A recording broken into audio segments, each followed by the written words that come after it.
So Princess Anne just detonated what might be the most elegant atomic bomb in royal family history, and the thing that makes this whole situation absolutely wild isn't even the tiara itself. It's that Camilla's reaction in front of the entire assembled royal family essentially confirmed everything Princess Anne had been quietly investigating for months. Like, if you're trying to prove you had nothing to do with erasing Diana's legacy, maybe don't scream at the top of your lungs that someone has no right to honor that legacy in front of 200 witnesses.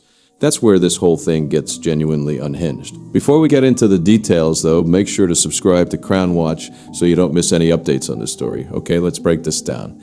The scene itself was supposed to be a small, intimate ceremony at Buckingham Palace. May 2026, sunlight streaming through those massive stained glass windows, the whole family gathered for what they'd been told was a modest event honoring Princess Charlotte on her 11th birthday. That's it. Happy birthday, here's some cake, everyone smile for the cameras. But Princess Anne had completely different plans, and honestly, the more you look at what she actually did versus how everyone reacted, the clearer it becomes that this was never really about a birthday party. Anne stepped onto the dais with what witnesses described as her trademark resolute demeanor, dark suit, hair pulled back in that no-nonsense bun she's worn for decades, eyes sharp enough to cut glass. In her hands was an old red velvet box, the kind that doesn't contain casual gifts.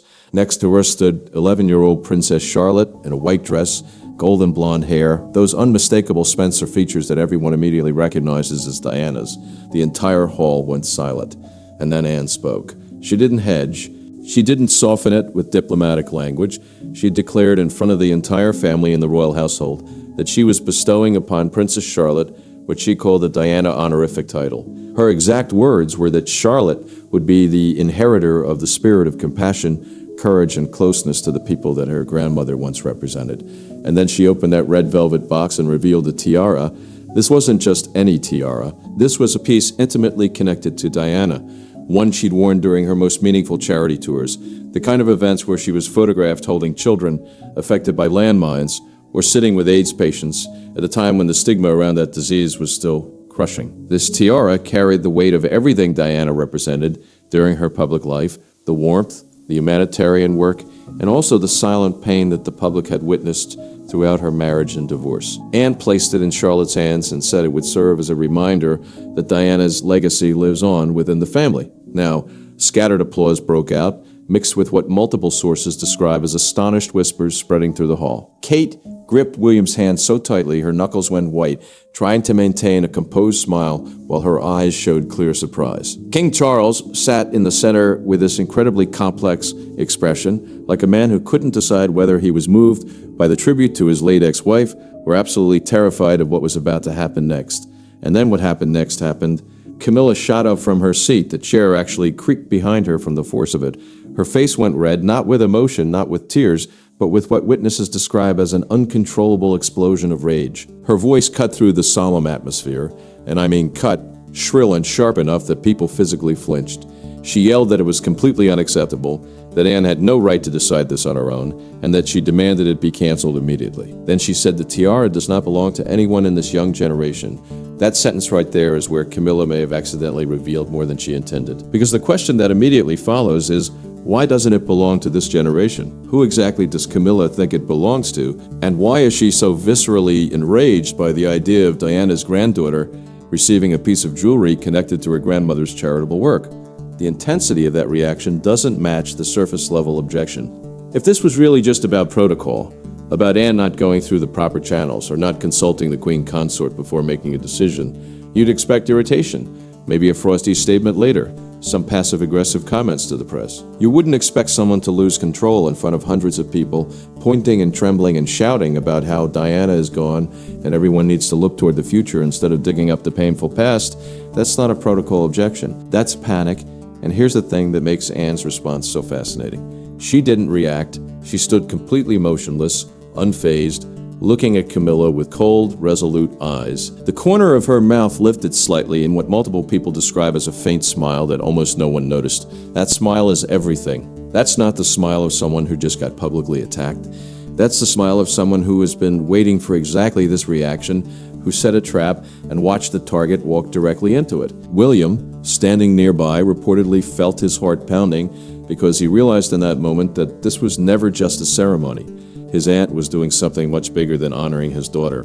She was sending a message to the entire institution that Diana's legacy could not be erased so easily, and she was doing it in the most public, undeniable way possible. Charlotte, meanwhile, this 11-year-old girl, standing in the middle of a room full of adults, having what amounts to an emotional meltdown, clutched Anne's hand and whispered, asking if she had done something wrong. Anne leaned down and told her no, that she was doing everything right and that her grandmother would be proud of her. That moment, that quiet exchange between Anne and Charlotte while the room was still frozen in shock, might be the most genuine thing that happened in that hall all day. So that's the ceremony. That's the public explosion. But what makes this entire situation genuinely compelling isn't the confrontation itself. It's everything that led up to it, the months of quiet investigation that Anne had been conducting, the information she'd gathered, and the pattern of behavior she'd uncovered that stretches back decades. Because Princess Anne didn't wake up one morning and decide to drop a tiara bombshell on her family for no reason. She'd been building toward this for at least 6 months.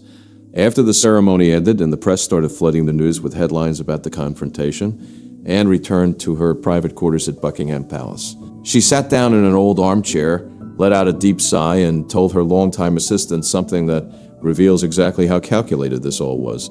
She said, finally, it has begun, and that she had waited for this day for a very long time. Over the previous 6 months, Anne had been quietly contacting old palace insiders, checking archives, gathering information in the most discreet way possible, all of it serving one goal: bringing Diana's legacy back into the light. She told her assistant explicitly that she wasn't doing this out of personal anger, that she was doing it for justice because Diana had been forgotten for far too long. And then she started laying out what her investigation had uncovered, and this is where the story gets genuinely disturbing. Over the years, numerous documents, personal letters, and important mementos of Diana had mysteriously disappeared from the royal archives. We're talking about letters Diana wrote to William and Harry when they were young, pieces of jewelry she wore during hospital visits and trips to impoverished areas, personal diaries, private photos.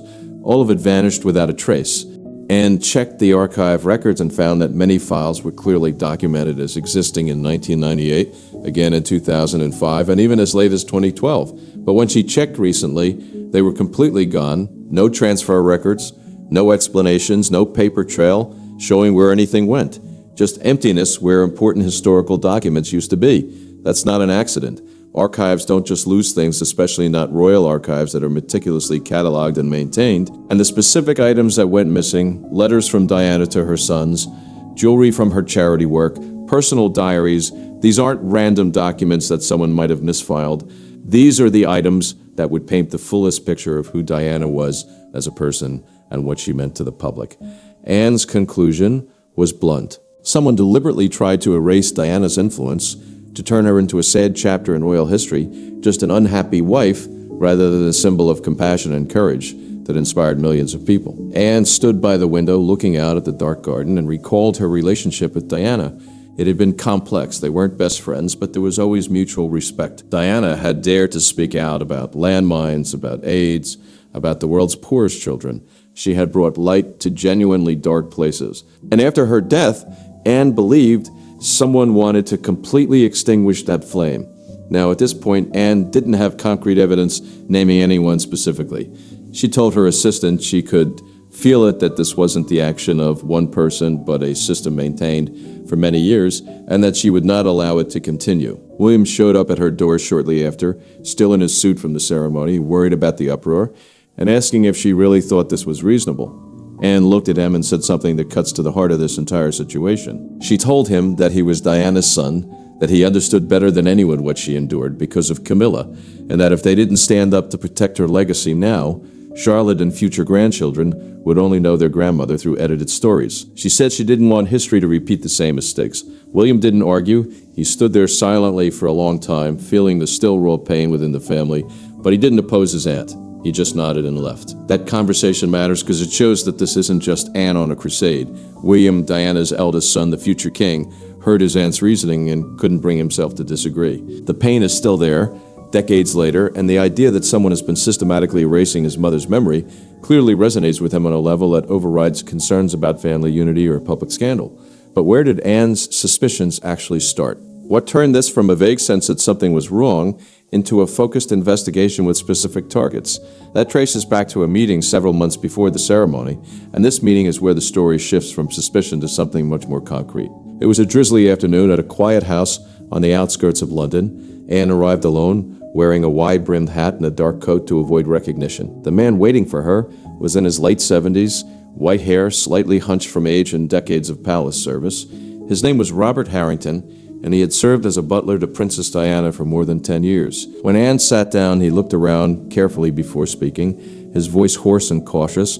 He told her he had thought long and hard before daring to contact her, that what he was about to say could put him in danger, but that he couldn't take it to his grave. Robert laid out a timeline that makes the pattern of erasure unmistakable. He explained that after Diana's divorce from Prince Charles in 1996, many of her personal documents and mementos began to be systematically retrieved. Handwritten letters Diana wrote to her sons, personal diaries, photos from charity trips, gifts from heads of state, all of it removed on orders from higher-ups. Robert was specific. It wasn't a one-time thing. It was a series of orders. At first, the justification was protecting privacy. Later, the claim was that they were reorganizing the archives. But Robert knew better. Items were taken away and never returned. After Diana died in 1997, the situation became even more severe.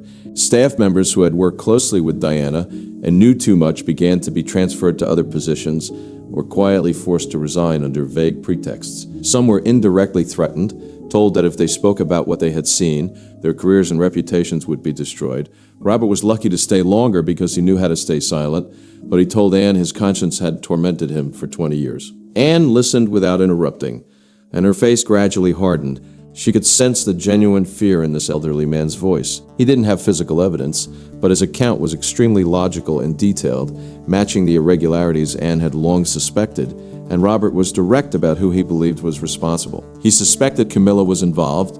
Only Camilla, he believed, had the motive to do all of this. When he finished, he looked at Anne with tired but determined eyes and said Diana was a good person who did so much for the country, and he couldn't bear to see her legacy erased day by day.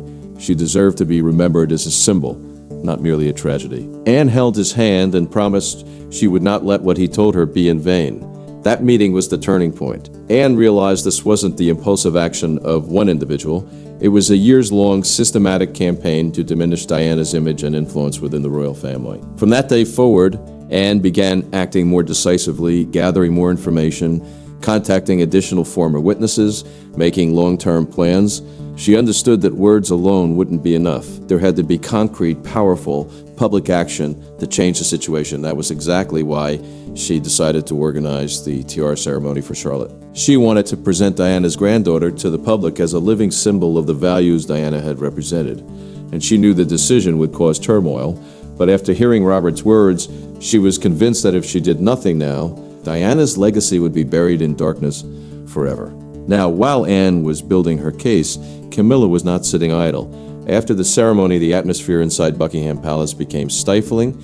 Camilla had received intelligence from her trusted sources that Anne wasn't just organizing ceremonies impulsively, she was conducting a deep investigation into Diana's past. In her private room, Camilla paced restlessly, her face pale, her eyes flashing with anxiety and rage. She knew that if Anne kept digging, everything she had tried to bury for 2 decades could be exposed. Camilla's response was swift and methodical. First, she ordered her 2 most trusted assistants to carry out what was described as a final cleanup. Within 2 days, the last remaining records related to Diana, old archive minutes, personal photos, disappeared completely from the royal archive system. No transfer traces were left behind. Everything was handled quickly, discreetly, and thoroughly.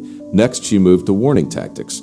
Former witnesses that Anne was known to be contacting started receiving strange phone calls, cold voices telling them they'd retired peacefully and shouldn't dredge up old stories, that silence would be better for their health and their families. At the same time, Camilla prepared a contingency plan, quietly drafting internal documents that placed all responsibility on a senior secretary who had left more than 15 years earlier, someone who had passed away 2 years ago and couldn't defend himself or speak out. If the matter were exposed, Camilla would claim it was merely that secretary's personal mistake and that she had known nothing about it. After completing all these measures, Camilla felt temporarily reassured. She believed all traces had been erased, that nothing could lead back to her. Regaining her calm, she began a public counterattack at an internal royal family meeting a few days later. She criticized Anne in front of everyone, saying her actions were extremely thoughtless, that reviving Diana's image only further divided the family, that they needed unity, and to look toward the future rather than living forever in the shadow of the past. She also argued that granting the tiara to Charlotte without going through the current queen consort was an overstep of authority she couldn't accept. Every word was carefully calculated, showing concern for unity while implicitly warning Anne that she wouldn't be easily bullied. But here's the thing about trying to erase evidence when someone is actively investigating you. You can never be completely sure you got everything. And Camilla had no idea that her counteractions were about to make Anne more determined, or that the evidence she thought she had erased still existed in the darkest corners. After Camilla's countermoves, Anne was not intimidated. The queen consort's aggression only strengthened her resolve. She understood that stopping now would mean everything falling into permanent silence. In the following days, she continued her search, contacting numerous former staff members who had worked directly with Diana in the 1990s. She met them in discreet locations, suburban cafes, quiet parks, even in cars parked in underground lots. At first, the results were disappointing. Most were willing to speak, but none dared keep physical evidence. An elderly former maid cried as she recounted watching boxes of documents being carried away in the middle of the night, but she said she was just a maid and couldn't dare keep anything. Another butler trembled as he explained that they told him if he kept quiet, he'd have a peaceful retirement, and he had a family to think about. Anne listened patiently to every story. Although they were only verbal accounts, they reinforced her belief that there had been a systematic campaign to erase Diana's legacy. But she needed hard evidence, something that could stand up to any investigation or denial. And then the crucial moment arrived. On a stormy evening, pouring rain, Anne met Mr. Edward Langford, a former archive assistant to Diana who had retired in 2008. He was about 70 years old, living in a modest house in Surrey. When Anne entered, he looked at her with tired but determined eyes and said he had waited for this day for 20 years, that he knew one day the truth had to come out. Edward led Anne into a small room in the basement, opened an old safe, and took out a thick bundle of documents carefully wrapped in moisture-proof bags. Inside were photocopies of dozens of original files, minutes of letter retrievals, lists of mementos removed, and specific instructions for thorough disposal.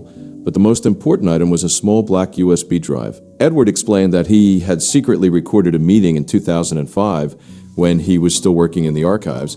He had hidden a recorder in his jacket pocket because he suspected something was wrong, and plugged the USB into her laptop. And as the recording played, the air in the room seemed to freeze. A woman's voice, clear and cold, echoed through the speakers. Dispose of everything, all letters, photos, and mementos related to Diana. Leave nothing that could remind the public of her. This is an order from above. I don't want to see them resurface. It was Camilla's voice. This was 2005, the year she married Charles and formally entered the royal family. Anne sat motionless, gripping the edge of the table until her knuckles turned white. Tears rolled down her cheeks, not from sadness, but from a mixture of rage and satisfaction after months of persistence. She finally had what she needed: irrefutable evidence. Edward provided additional detailed testimony, clearly identifying who had carried out the orders and how the chain of command had worked. The pieces from other witnesses Anne had met earlier began fitting together perfectly, forming a clear picture of a years-long campaign to erase Diana's image. When she left Edward's house that night, Anne clutched the bundle of documents tightly. The rain was still pouring, but she later told her assistant her heart had never felt brighter. With this concrete evidence, she knew she had secured victory. It was only a matter of choosing the right moment to bring everything into the light. That moment, of course, was the ceremony for Charlotte. Anne orchestrated the entire thing, knowing exactly how Camilla would react, knowing the public confrontation would force the issue into the open, and knowing she had the evidence to back up everything she was implying. 3 weeks after the ceremony, Charles convened an important internal royal family meeting in a private conference room, attended only by core members. The tension was suffocating from the first minutes. Anne stood up, her demeanor more resolute than ever, and formally proposed that the royal family recognize Charlotte's title and role as the inheritor of the compassionate spirit her grandmother once represented. Camilla slammed her hand on the table, her voice shrill, accusing Anne of causing trouble and playing games. The atmosphere immediately exploded. William tried to intervene, but was too late. Charles had to call for calm, but everyone could feel the storm approaching. That evening, Charles decided to hold a private confrontation with only Anne, Camilla, and a few key members. There was no room for evasion. Anne entered, carrying a thick folder of documents, her eyes determined. She said it was time to clarify everything, that she wasn't doing this to create division but to protect the truth. She placed the entire set of documents on the table. Then she played the recording. Camilla's voice from 20 years earlier rang out clearly in the deathly silent room. Dispose of everything, all letters, photos, and mementos related to Diana. Leave nothing. This is an order. Camilla's face turned deathly pale. She tried to stay calm, but her trembling hands gave her away. Charles listened, his face gradually showing deep disappointment, and continued presenting each piece of evidence logically and coldly. Photocopied documents, retrieval minutes, witness lists, detailed testimonies from multiple former staff members, all of it pointed to one undeniable truth. The systematic erasure of Diana's legacy had been carried out for many years under direct orders from Camilla. Anne emphasized that this was not the action of a secretary, that there was a clear chain of command with traces leading straight to the person who gave the orders. Camilla tried to defend herself, her voice faltering. She claimed it was a misunderstanding, that everyone was exaggerating, but the blame-shifting plan she had prepared earlier collapsed completely. The evidence was too detailed, too clear. There were no gaps left for her to deny. Every time Camilla tried to explain, Anne presented another document or recording, rendering her excuses meaningless. Charles finally spoke, his voice weary but firm. He told Camilla she had gone too far, that he couldn't believe this. The atmosphere in the room became so heavy that everyone found it difficult to breathe. Camilla sat silently, no longer having the strength to argue. She knew everything was over. The fears she had tried to bury for 2 decades had finally been exposed. The outcome was delivered in silence. The royal family decided not to make the matter public to avoid a major scandal, but internally, everything changed. Camilla was completely isolated. She was forced to move to live alone in the eastern wing of the palace and was barred from participating in any official royal activities. For the foreseeable future, her reputation and position within the family were severely damaged. Anne stood by the window after the meeting, looking out at the darkness enveloping the garden. She didn't cheer in victory. There was only a mixture of relief and sadness. She had done what needed to be done. William approached his aunt and spoke softly, telling her she was right, but that the price was very high. Anne smiled sadly and replied that sometimes to heal, we must face the darkness, and that Diana deserved to be honored. Charlotte, she said, would continue that journey. The truth had been revealed, not through leaks or scandals or tabloid speculation, but through methodical investigation and a carefully planned public ceremony that forced the issue into the open. Diana's legacy would no longer be buried in silence. Through Charlotte, the flame that Diana had once lit was finally passed on to a new generation, one that would not allow history to repeat the same mistakes. The storm within the royal family may have temporarily subsided, but the echoes of what Anne uncovered will linger for a very long time. And honestly, the most remarkable part of this entire situation is that it took one person willing to ask questions that everyone else was too afraid or too comfortable to ask. Anne spent months tracking down witnesses, gathering documents, and building a case that ultimately revealed a 2-decade campaign to erase a woman who had meant so much to so many people. The tiara was never really about jewelry. It was about forcing the truth into the light, and that's